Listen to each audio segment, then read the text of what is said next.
Welcome home to USA Global TV and Radio, a place where dreams take flight, with authentic storytelling, diverse perspectives and meaningful conversations, where global stories unite and bridges are built beyond all borders. Discover world-class education, entertainment, hope and inspiration.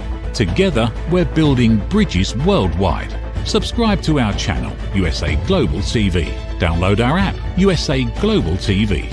Be our guest or join our team. Visit usaglobaltv.com.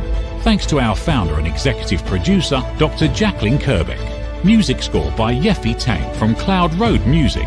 Voiceover artist Mike Porter. Creative direction by Paul Garcia. USA Global TV and Radio. Your home for global connection. All rights reserved. This video and its contents are the exclusive property of USA Global TV and Radio. Unauthorized use, duplication or redistribution in any form is strictly prohibited. USA Global TV and Radio proudly presents The Corner Bookstore, hosted by Red O'Loughlin.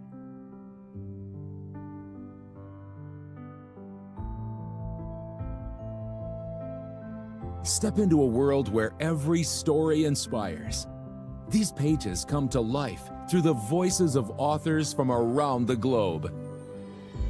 Written by our global community of TV show hosts and best-selling authors, these works span genres, generations, and geographies, united by the power of storytelling. Discover your next favorite book and meet the minds behind the work.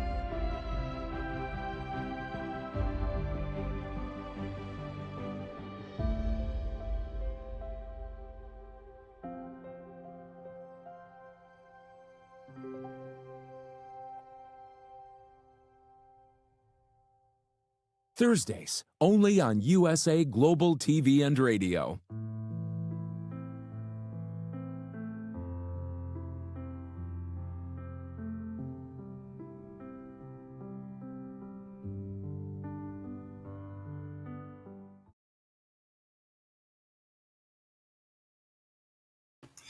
Howdy, you all. Red O'Loughlin here. We're on the Corner Bookstore on the USA Global TV and Radio Network.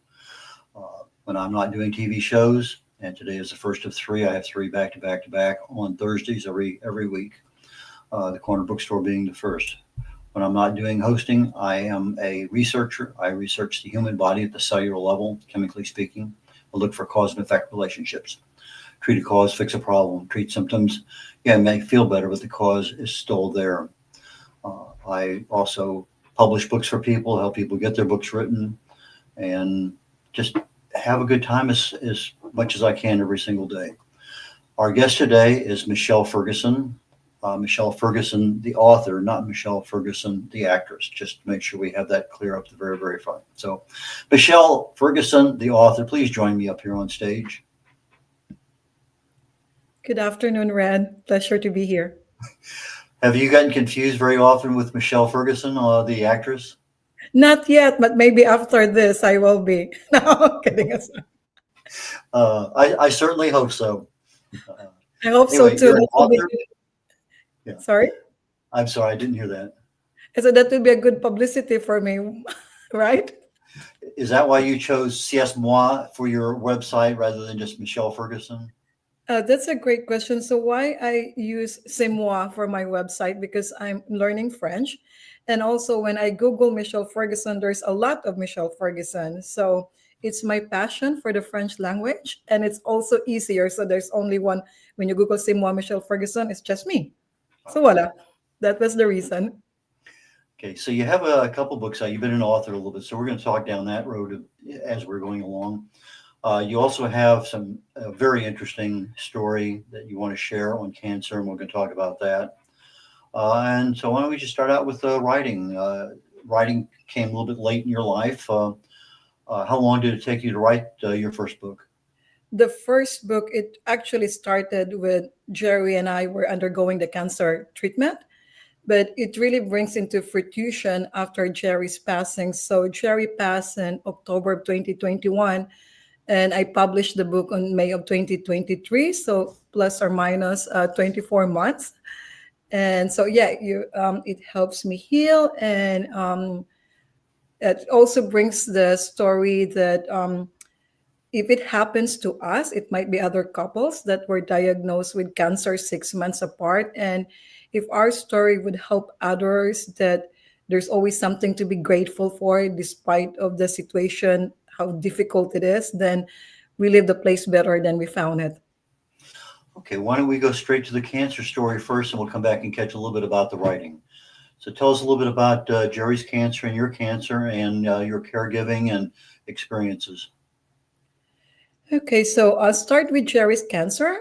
Jerry's cancer came early. He was diagnosed in February of 2019, and it was stage 4 esophageal cancer with brain metastasis. He had 2 tumors on his brain, so our oncologist team decided to take care of the brain first. Then, after that, we'll go for the treatment with the esophageal cancer. My cancer was actually 6 months after. So, through all those that he had a back-to-back brain surgery, less than 1 month apart from each other, and then the radiation for the brain, and then the chemotherapy.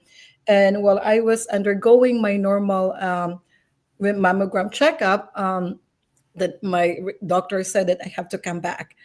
And when you get that news that you have to come back, there's only two things, right? So I always remember it while everybody was celebrating the 4th of July on 2019. I received the news that I also have a breast cancer. I mean, I have a cancer. It was a breast cancer. So uh, that was also during COVID. So that's a little bit adding a little bit of a challenge because we live in Massachusetts and Jerry's family is in Missouri. My family is back in PI in Philippines, and we have friends here that turns to become our family also by choice or family by heart. But because of COVID, it creates a little bit of a challenge of helping. So we were joking it around because Jerry has this Midwest sense of humor also. And guys are like, we are really literally in this together, sweetie. Like, and what cancer brought us is that those 2.5 years that I was caring for Jerry until his last breath, it brings our love more stronger. It also, there was no stones left unturned as far as the subject we talk about. We both created, and funny, I talk it in my book, we both created a survival kit. So my survival kit with Jerry, because aside my first career is I'm a financial advisor, so I have this survival kit for Jerry, what to do with the finances when I'm gone, how many debt certificate he needs to produce, to go through this, going to the bank, etc., etc. And him, on the other hand, he has a survival kit for me, living in Cape Cod, and during autumn and winter, we get this blizzard and everything, and we sometimes lost power, or often than that. And he has this thing like, "What would you do, Michelle, if you lose power? How you open your garage when there's no electricity?" And now that I think of it, uh, 2 weeks after he passed away, we had a blizzard, and the garage didn't open. So I was going to my survival kit with my flashlight and laughing a little bit and crying because he did that for me. And so those were the things that I'm sharing in my book, in my first book, and even in my second book, also this coming next month, that, life can throw you curveballs, but it's really how you perceive things. And practicing gratitude helps me focus on what I have instead of what's missing. So as a caregiver, you were challenged not only with just caring emotionally, physically, et cetera, for your husband, but you also had your own cancer to worry about. My wife had breast cancer about 10 years ago, and I was a caregiver for her for literally about a year through chemo and radiation and everything. And so I understand a lot about that. I also understand that when you're a caregiver and you give everything to the other person, you generally don't take as good a care of yourself as you should. I had a couple experiences that where I was not paying attention to my own needs and things happened, but he didn't make it. You survived. You wrote a couple books, and we're kind of here now in the book world. So you took about 2 years to write the first book. Uh, Tell me a little bit about the lessons you learned in the process of writing the book, since it's more of a memoir than it is a fiction or nonfiction. It's just a real close to home kind of book. Yeah, yeah, that's really right. And before I answer your question, is I hope your wife is okay. And Oh, she did well. She had her. Yeah, it's one of those ones where you could feel a lump, and then 10 minutes later you couldn't. yeah, And next day maybe, next day maybe not. So we went this way for almost a year, that we couldn't really. And then finally we get to the point. Okay, I can feel it more than once in a 10-minute period. So we went and got the doctor to do a biopsy, and so yes, it was stage 2, and so she went in, had a lumpectomy, and boom, chemo, radiation, because it went to 2 lymph nodes. And then a year later, got a full clearance from the doctor. In fact, a year after her surgery, walked the Camino de Santiago, which is a 500-mile pilgrimage across Spain. It was her gratitude, her thankfulness tour for full recovery from cancer, and every single checkup that she gets now, which is literally about every 6 months, everything is 100%. We're in really, really good shape. So those are things we're very, very grateful for. But yes, I'm a little familiar with that end of things. oh, I'm happy to hear about that for your wife. So, going through the process of writing, it's a bittersweet. It reminds because there are so many nights that I even cried, and nights that sometimes laughing. Like if my four-legged son Spike would talk, it's like, oh my God, Mama, you are crazy, because all these emotions come to surface. And I'll be honest, also I feel anger while I was writing as well. Those emotions come to surface. And but again, practicing gratitude keeps me dialed back in, because I've been practicing gratitude even before cancer. It's part of my life. I do yoga. So it helps me grounded, but it was a challenge also because first of all, writing it in English. I grew up in Philippines, although I learned here so all this grammatical structure and stuff, but the emotions really come to surface. And a lot of questions like how come, what it happened, that I'm being really raw and real here, that because we dream of life together and it was cut short. And so it was really emotional roller coaster ride. And I get the strength when funny I get the strength because I recorded some of Jerry's during the treatment. We really love documenting things, and thanks to the mobile thing, you could just take videos. And he was it was actually his idea before to write a book, because it's like, our story might inspire others. And one day when we had at Mogar Cancer Center here in Cape, and he was doing his treatment and I was working beside him, and one of the nurses said, oh, you're so cute cancer couple, because it's the middle of winter and we were wearing scarf and everything. So we recorded that away. So when I was going through the materials of my writing, it just makes me laugh. It brings back memories. And then at the end, when I was finally finishing my book, like, Jerry died in my arms. We shared our last kiss. How many people or couples, I'm so fortunate and blessed enough that I've always wanted to spend the rest of my life with him, but I'm humbled that his last breath he shared with me.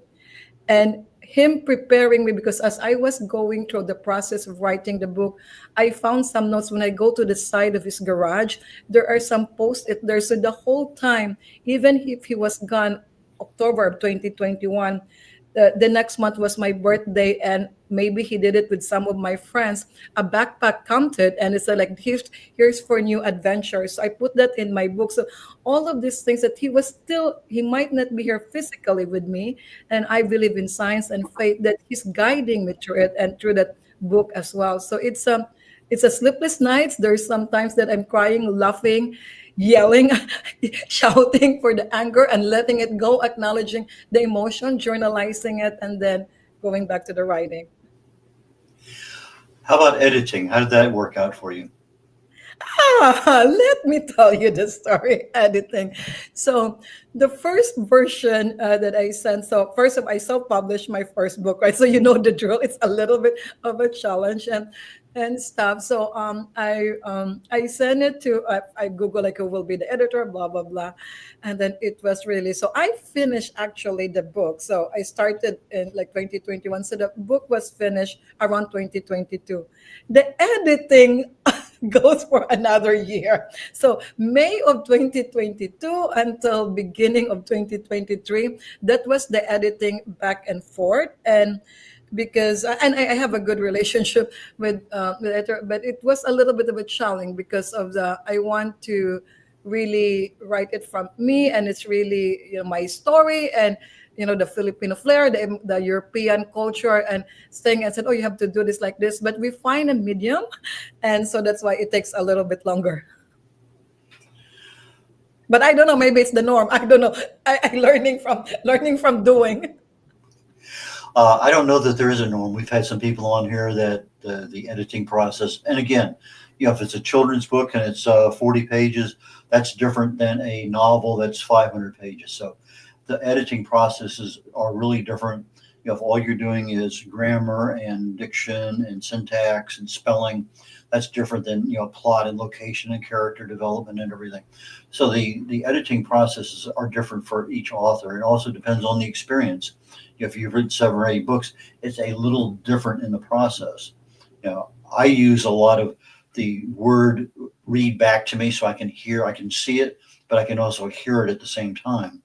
I also have friends come over to the house and I hand out random chapters and red pen, and I say, if it doesn't make sense, you're lost, circle it. So I get different sets of eyes to look at things too. So there's a lot of different ways of going. Yeah. And now that you mention it, because the original manuscript, so to speak, but there was actually Jerry's version, my version, like a kind of our memoir, but unfortunately he didn't finish his. So I was trying to finish his at the ending, but like men are from women are from Venus. So Jerry's version of the cancer, like how the dimension of his mask, like it's really like technical. So that my editor's like, "Are you writing to the Harvard medical school?" Because like it's really like so like you have to have the flair. So then when I have to rewrite it and then edit it, like it's just really me and still have Jerry's voice, it becomes more of a challenging. And I want him to still have his voice. So like when he said to me like speaking about learning French, right? So he was telling me like, oh, you should promise me that, before, and he even choose one of my French instructor at the time. And then he said like, and then you go to France and whatever. And if you fall in love again. And I said, what am I going to do? I'm dead anyway, sweetie. And I want to have that voice because he was writing that. So I want to have it in the A Love Like Ours when I was already doing it on my own. So that was kind of a tricky to have that because it's a lot funnier when it was his voice than me quoting him. So that was kind of the tweaking part. And then we have to rearrange the chapters also because, it was his and hers. And now it's just like me telling our story. So it's kind of a way I should say that I had to rewrite the whole book to just coming from me. So that was, but it turns out to be okay. And it helps me really heal also. And it helps me, I felt really blessed and grateful to have the love that we shared. When you're doing a self-publishing, self-writing everything, you've already known that the editing process is a little bit bigger task than normal. You got your book published. When did you start marketing it, and how did you start that program? I never really start marketing it until maybe like 8 months ago. So really like marketing in a real sense of marketing. So I did a little bit of marketing. Like I go to the different book library here in Cape Cod. So I do an author's talk. And then I just make it grow like having my website and putting it out there. But even my website, I did it last year. So everything was just through my personal Facebook page. And then later on, it was actually when I was in Greece that one of the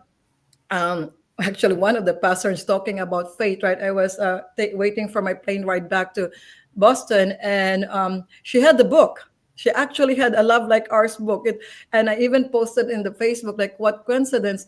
And I asked her why she had that book, because she noticed me in this book, there's a photo of me. So it's so I asked her about it, and she said that her aunt bought it and gave it to her because her mom, the reason she's back in Greece, because her mom is diagnosed with breast cancer.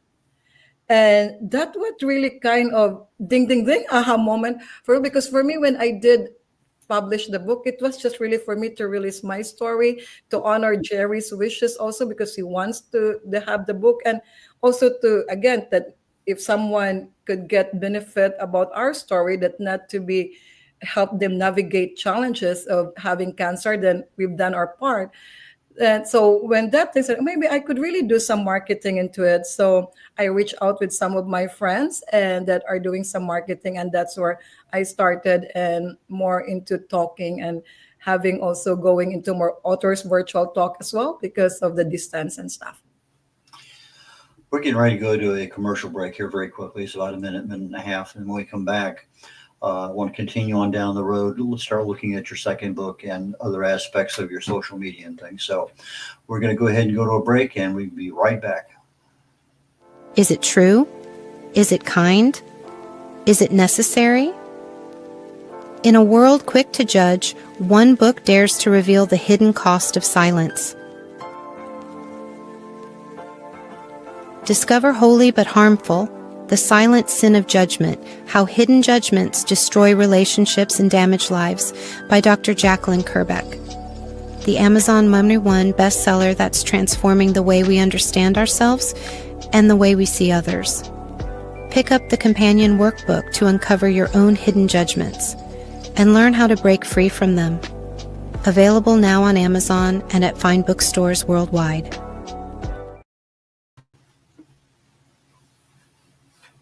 Randall Laughlin here. We're on the Corner Bookstore on the USA Global TV and Radio Network. And my guest today is the author,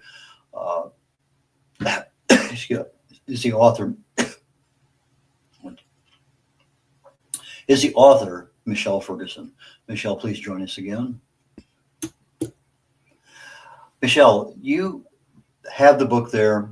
It took a little while to get it, your website, get everything going. What social media are you on, and how do you hype your book on the social media? So I'm both in Instagram and in Facebook. So it's Simwa, Michelle Ferguson. So how I get my book through social media, so I make sure now that I consistently post. So it's really about the book and my gratitude practice. So at least 3 times a week or 4 times I'm doing that.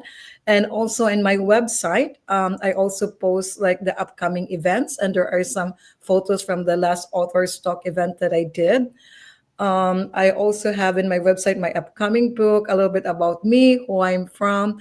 I also, and then just 2 months ago, I started a LinkedIn page for my authors thing as well. So it's organic growth, and and when they click, when they contact me, I sent. I'm starting. I did it, but now I'm consistently. So it's about repetition, right? So when they click or contact me and they put their email, and if they will subscribe, they will get a monthly gratitude practice that I shared. So basing on, because my second book, each chapter has an exercise for reflection as well as gratitude.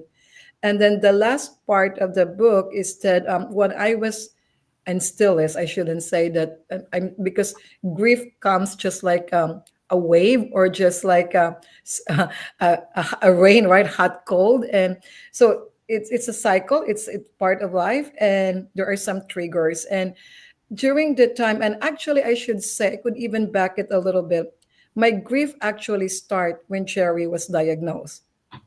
Because when those words were saying to me that you have stage 4 esophageal cancer, you don't need a medical degree to sink into you that your lives that you plan is no longer going to be the same.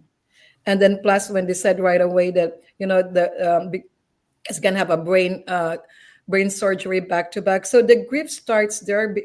And you know why I said that? Because Jerry's short-term memories, because part of the tumor on his brain, he had a short-term memory loss. So I even joke it around. He would say like, "Oh, I'm so glad I met you before my brain tumor because I remember you." And he would laugh out loud. So now I'm laughing out loud, just repeating him. So, but the grief really starts there because I see the pieces and pieces of Jerry gone. And I've seen the pieces and pieces of the life that we plan ahead, including the travels that we're going to do, all the pins in the map here that I have to do it on my own, or someone, it will not be us anymore. I mean, it's physically.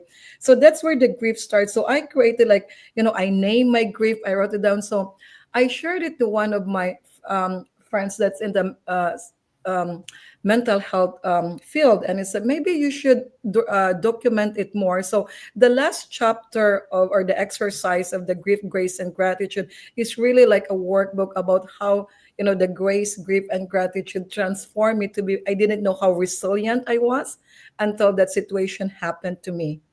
So that's it. Did you use AI at all in any part of your process? I used the AI for the when I did my own marketing and started. I used AI to kind of give me, so can you edit this, because again it's not. But with the book, really no, because one thing that I do, and it's been this, and I thank my grandma for it, is that when there's some kind of ideas, I really journal. Like I do diary. Oh my God, like dear diary, blah blah blah. And then now that with all these things, if I have some concept, or I heard something, or I'm listening to podcast, and oh my God, I could use that. So I stop the podcast, I go to my cell phone, and then I record myself. So then I have all those materials and so I didn't. I mean, I don't use AI for that one. I guess my the AI will be confused with all my emotions and my accent. Uh, how about audios? If you have audiobooks planned? I do have an audiobook plan. It was put in the back burner. Supposed to have the audiobook plan for the A Love Like Ours, but things get into the way. So I'm planning to do that. I'm planning to do it on my own voice, because I think I have to practice the intonation. Because when I get excited, I talk so fast. But my project is mid of next year. I will have the audiobook of A Love Like Ours first. How do you solve the problem of cover art, your front and back pages and stuff? Sorry? The cover art for your books, the front cover, the back cover. Oh, so the front cover of my book. So this one, I be honest, I use Canva. So I have Canva and Promotional Canva. So I use Canva for the front of the book, like what kind of the design. But then it was then I tweak it a little bit of having Jerry and my hands holding. So that's like, so Canva, and then like, because with Canva you could put that so for the A Love Like Ours, at the back cover of the A Love Like Ours, it's really what I quote myself. So there was really no back cover page. I mean, it's like my wordings or my notes. So I put it there, and then of course I SBM. With my second book, because I learned from my first mistake, not mistake, I learned from my first endeavor. So words matter. So it's a learning experience. So I have a marketing and it's they call it a hybrid publishing, that they will do the editing for me, and they will also do the marketing and the cover page. So I told them what I would like the book cover would be. And so we have it, because being in Cape Cod, so it's the footprints, it's the beach with the footprints in the sand. And because we don't have a kid, we have a four-legged son named Spike. So with a paw also, so it's the footprints of a human being and a paw with in the beach. So that's the cover for the second book, and they did that already for me. They asked me what I envision would be the cover, and within also taking into consideration all the chapters of the book. Why don't you hold the book up so we can all see the cover? Oh, this is for the A Love Like Ours. This is the first one, and this, yeah, and that's all. Well. Now, you also have plans to put this book into a foreign language? Absolutely. So, and this is what Jerry's saying too. So when he stopped having his chemo treatment, he said to myself, you have to find a good distraction for you, because you're stage 1A, I'm stage 4. So rules of, it will be me that goes first. So he said, why won't you start learning French? So that was literally July of 2021. I said that, why won't you start learning French? So he went through all these things. So I did have a French instructor one-on-one, and he chose the French instructor even. So, and they said, promise me that you will really see it through. It's not like you're just going this. And that's actually, I would say that one of the gifts that Jerry keeps on giving, because through the French language, it opened doors as well to new friendship. I go back to France when I can.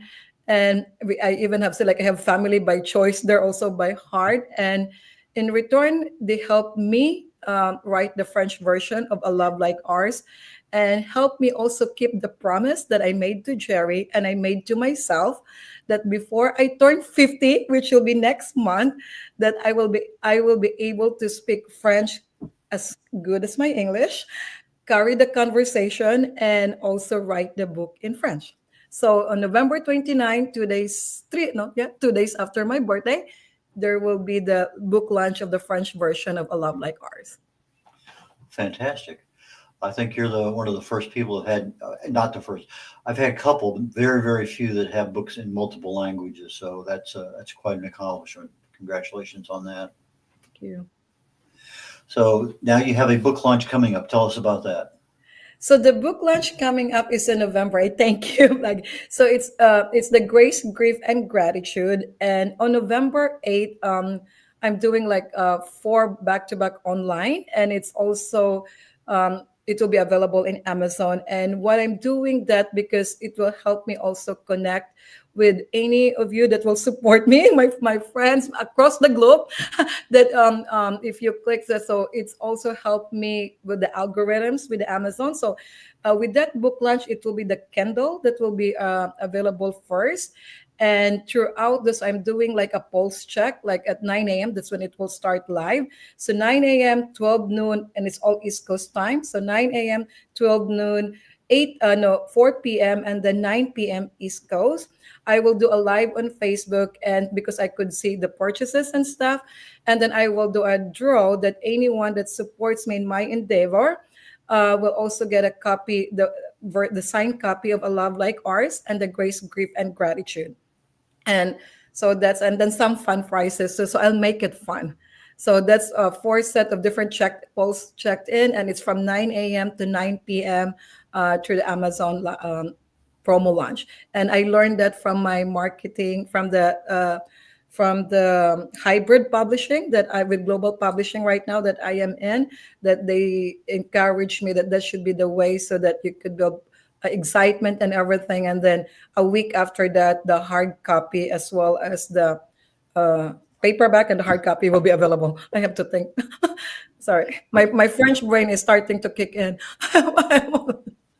Okay, so you have an electronic version, ebook, you have a paperback, and you also have a hardcover book? Yeah. Okay, fantastic. And an audiobook is coming.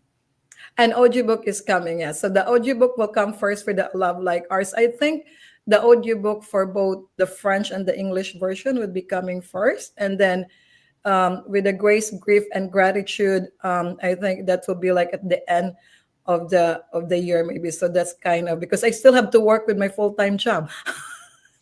Okay, so you're going to be doing the English version of the audio in English. Yeah. Are you The also, English, yeah, are you also the goal with the English version, it's either February or June, and then the French version will be in November of next year, the audio. So I have it significant dates also for the release. Are you planning on doing the French audio version also yourself? Yes, definitely. Oh wow. Absolument. Okay, now I have to ask, is there going to be a Tagalog version? Well, there should be a Tagalog version, right? And glad that you asked, because when I was in Philippines last February, I came home, and my book is available in Amazon. They're having a hard time getting the hard copy. They could get the Kindle version, and it's also available in iTunes. So if they have Apple account, they could do, but they could never hard a hard copy. So unfortunately, Amazon is not available in Philippines, so I have to find ways how to get my book available in the Philippines, right? In Tagalog, and maybe even in my dialect, Cebuano. Oh, let's say Tagalog first, Filipino first. It's if you're speaking that language and you're comfortable in it, and you have a keyboard that matches that for whatever characters that are there, why not? Yeah, exactly, right. Yeah. Okay. So the next question is what is the third book? So the third book, oh my God, you read my mind. So there's a third book. So it's more of a sequel, like Life After Loss. And the reason I said that because uh some of the I belong to this, of course, because I'm a widow. I belong to this little club. Say like, oh, what's life after loss and everything? Or when they read the Love Like Ours, one of the comments from one of the readers were saying, because I interact with them on social media, they said like, oh, were you gonna be fall in love again? Is it gonna be a blah blah blah? So the life after loss is not really falling, but it's really finding more about myself, because at the beginning, I was a kid, I was a granddaughter, then I, I was a wife, then I became a caregiver, I became a cancer patient, and I became a widow. So Jerry and I were married for 20, we've been together for 25 years. So half of my life was really with him. So now I'm just really discovering. So what's life after loss? That there's life of you have not reinventing myself, but getting know more about myself and more traveling. So that's what life after loss. Doing things that I don't think that I would be able to do, or not comfort, not like trying some foods that I don't think I could ever try and things like that. So, and fun and excitement of me, more of traveling, more of living life, and treasuring connectivity, connections with friends, building connection, creating memories. So that's kind of the concept of the life after loss. So, well, say it's on. Yeah, I'm in my head. I have all the chapters. Well, my last question before we're going to go to how do people reach you? How do they get your books? That's going to be the second question. The first question of the end of my uh, conversation today is you met Jerry in Cebu City. How did that Yes. come about? Oh, good question. So I met Cherry because he ran an ad for executive assistant. So Jerry and his American partner, they had a microfinancing business. And although I'm full disclosure, I was raised in Cebu, but most of my working experience were with expats, and specifically Germans and Europeans. And so I never really have, and like only like 5 months that I have a Filipino boss, like directly, I'm really directly reporting to. So after it's like when after I was no longer working with a German company, I was looking for a job, and that parks me. So he interviewed me actually. So he interviewed me, and it was funny because he said, "You're the first Filipina that can pronounce my last name properly." And not even asked, like I just said, a good morning, Mr. Ferguson. So he was so caught off guard with that. And I asked, like, why? But how do they pronounce your last name? So then we were laughing out loud about it. So it was more like not really an interview. And then he interviewed me. He asked my best friend, which is Dutch, one of my referrals, and because we used to work together in one of the beach resort in Cebu, like House Michelle work ethics. And Ronald said I would hire him. I would hire her in a heartbeat. So then he hired me, and then I converted my salary to Deutschmark. So like, oh my God, he's paying me so less. So I didn't, or dollars. So I quit, I resigned half a day, and then they tripled my salary. Then I came back working, and then we started dating. So I have to quit again. So that's the story. But then unfortunately, the business that they had in the Philippines, I didn't went well because in Philippines, it's okay to write post-dated checks and everything. So it wasn't successful, and then it came back that I became the breadwinner again, and we were there. And what hits home and deciding us to come back to US, and Red, thank you for your service because I've seen you with the uniform as well. Jerry, sir, Jerry was in the army. So and nothing being political, when 9/11 hits, we were in the Philippines, we were in Cebu. And it was morning in PI when the Twin Tower, and Jerry said, we have to go home. We have to come back home. And that triggers him to come back to US. Nothing against Missouri. I mean, I have families there. My headquarters is there for my firm, but I love to be living closer to the ocean, growing up in Cebu. So Jerry had a job right away here in Cape Cod. So we choose Cape Cod to be our home, and it's been home since September of 2003. But that was the trigger to come back to US. Okay, we're running right up against the end of the show today. We're going to be shutting things down here very, very quickly. Michelle's website is C'est moi, Michelle Ferguson, CESTMOI, Michelle, MICHELLE, Ferguson, FERGUSON.com. So everything there, her books, everything can be found on that website. And Michelle, I thank you so very, very much for your time today, and I look forward to our next conversation. And I wish you the best of luck with your French version and continuing learning French. So take care and have a wonderful, wonderful time. Thank you. And I'm going to go ahead and conclude today's the Corner Bookstore. My next show starts in 20 minutes. It's called The Wise Ones, and I look forward to seeing you there. Take care, y'all. Bye now.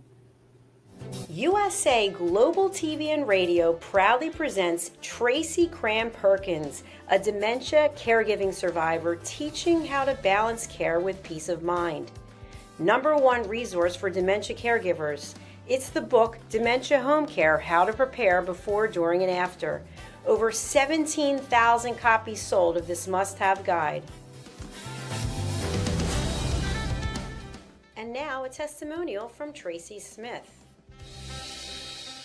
If I was to describe this book to someone who is going through a similar situation, I would underscore how important it is to have some sort of a tool or a guidebook to help you through certain stages. And there's so many, it's such an unknown topic to the average person. And to have this as a reference is essential. It's going to help you get through it personally, as well as help your loved one manage. To learn more, go to TracyCramPerkins.com. Tracy Cram Perkins is an award-winning author.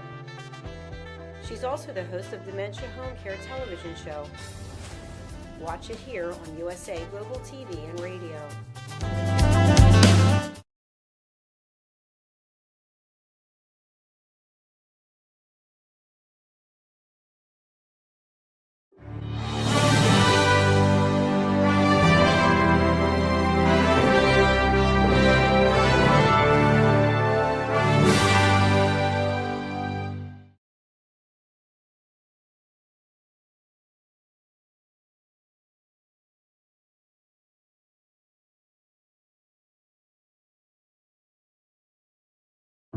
In a world full of noise, misunderstandings, and interruptions,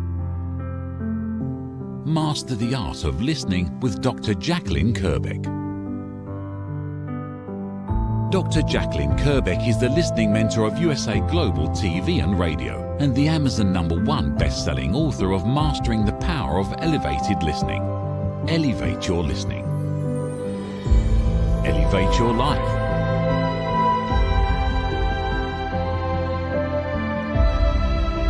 Join a global learning experience in person or via Zoom.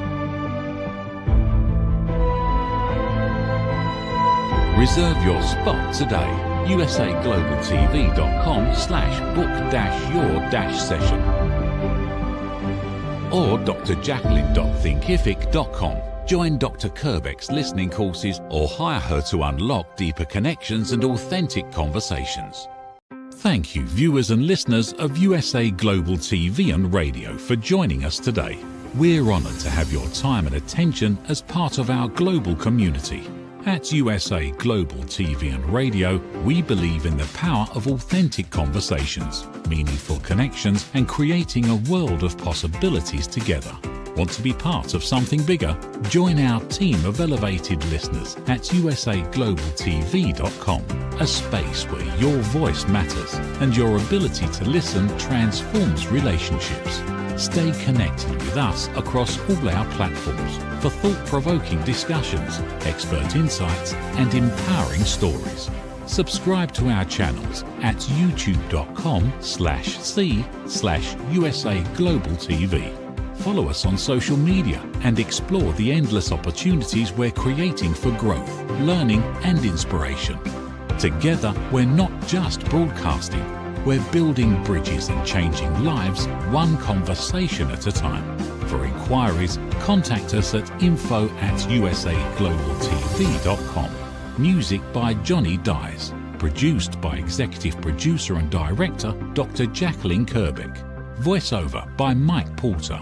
Creative Direction by Paul Garcia. All rights reserved. Copyright 2025. Visit usaglobaltv.com to view our full terms and conditions.